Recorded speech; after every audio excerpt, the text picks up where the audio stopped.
My professional life really was involved in operational excellence and business transformation for large and small companies. So I was acting as a management consultant there, travelling the world, living in hotels, and trying to talking to senior managers, convincing them that what they were doing they could do better, and it really just led to where we are today in terms of the Visiting Angels franchise. So my professional life before having children, I was an executive PA in a large global company, and then after children did various sort of part-time roles and just accidentally went to work in a hotel and ended up managing it. Showed far too much initiative and ended up managing it. So yeah, very varied, but always customer experience based really from that point of view, which has fed through really well to what we're doing now. I think that experience, understanding how to recognise what's important to people and then delivering it has really helped us build the business that we have today. Yeah, absolutely.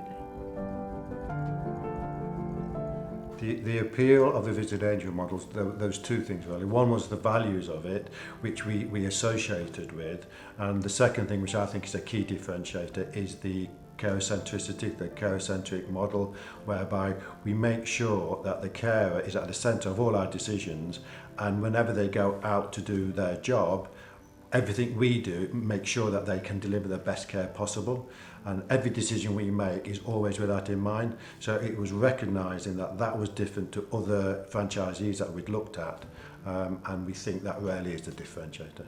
Yes, absolutely. And yes, recognising that you've got clients there that need that care, and they don't want a churn of different people going in. And because we'd both come from a customer experience sort of background, you just get that straight away, and it just sort of, well, why isn't everybody doing that? But everybody isn't doing that. And so that's what really attracted us to it. I think the fact that we really understand what's behind carer-centricity. It's not just being nice to people, it's providing the culture and everything in it that makes sure that all the decisions we make are for the benefit of the carer to do the best job possible. Yeah, absolutely. And it's working. Yeah. The highlight of the training for me personally was the meeting of all the other franchisees. We were all in the same boat in some respects. We'd never been involved in care at all, and neither had maybe two of the other franchisees there. So it was learning from them and understanding exactly what their problems or their issues were, and it sort of helped us cement that we'd made the right decision, because we had obviously done all our homework and we knew what we wanted to do, but listening to all of the conversations, we realised we weren't on our own. Everybody else got similar issues, and just talking through them helped us significantly. I think it was the fact that you sort of, you'd bought into this, but there's always that doubt, have we done the right thing? But you go to the training, you go through all the different modules of the training, you think, well, actually, we're very capable of doing this. And the quality of the training just cemented that, as Andrew said, it just cemented the fact that we had made the right decision. In the support we've received from Visiting Angels has been extensive, really. In the early days, we received support to become CQC registered, and without the significant amount of support from Dan and his team, it wouldn't have happened the way as quickly as it did, really. We were very fortunate in that respect. Following that, we had support from Dan on recruiting a registered manager, and the person we eventually got was absolutely exceptional. So we really thank him for that. It's just really, without it, we wouldn't have got where we are today. And the support continues.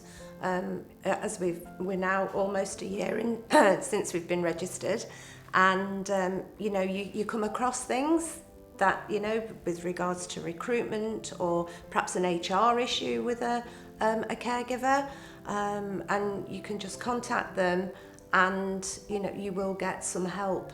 And if the help they can't give it directly, they'll point you in the direction of someone who can. So that we don't seem as though we need as much support now, but we know that when we do, we've only got to email or call and the support will be there.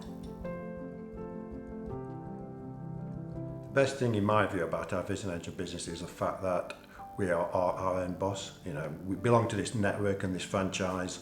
However, we make the decisions. We're creating the culture for the business. Yes, we have the values and yes, we have guidance, but we bought the franchise knowing what we were buying, and it fitted with our own personal views and our own both personal and also business views. So the whole thing about being your own boss to me is just so exciting. Like I said previously, I've been a transformational consultant, talking to senior managers, trying to get them to change and do things differently. Well, now I'm just applying all that expertise now to my own business and creating my own culture. And the people we're bringing into the business are the right people to build that future. So that's what's exciting for me. It's having that, you really feel like you've got a family within your business, because we create a culture of a family. You know, that we've got an open door policy, and so it's lovely to go in and feel that you own that, and so yeah, that just that feeling that it's yours and you're building it and you're growing it and that you're proud of it, and we're exceptionally proud of what we're growing. And of other people who's working in it, Yeah. because they're all exceptional people. Yeah, they are. We've been very successful with our business, we believe so anyway, and that's shown through all the numbers that we've got. You know, we had an original business plan, we look at the actual results, and we are at least 4 months ahead. We could be more, but it's all about taking on the right clients. We can do volume, no problem, but we want to do quality. So we're making sure that the business we take on we can deliver the quality of service that we want to deliver. So the P&L is a positive P&L. The people we have are all exceptional people, so we've recruited the right people as well. We've done client surveys which prove all the delivery we're giving is the right level. We've done caregiver surveys, and without exception that they're all like working for the business and for us. So I think by all the measures that we know, it's a very successful business. But it's not just about the numbers, it's about that people out there are talking about us, they're referring because of the exceptional care quality that we're giving. So yes, you've got to keep your eye on the numbers, of course you have, but it's also that we're very proud that we've got this great reputation that's growing. Absolutely. And we feel if by any measure our first year has been a huge success. Yes.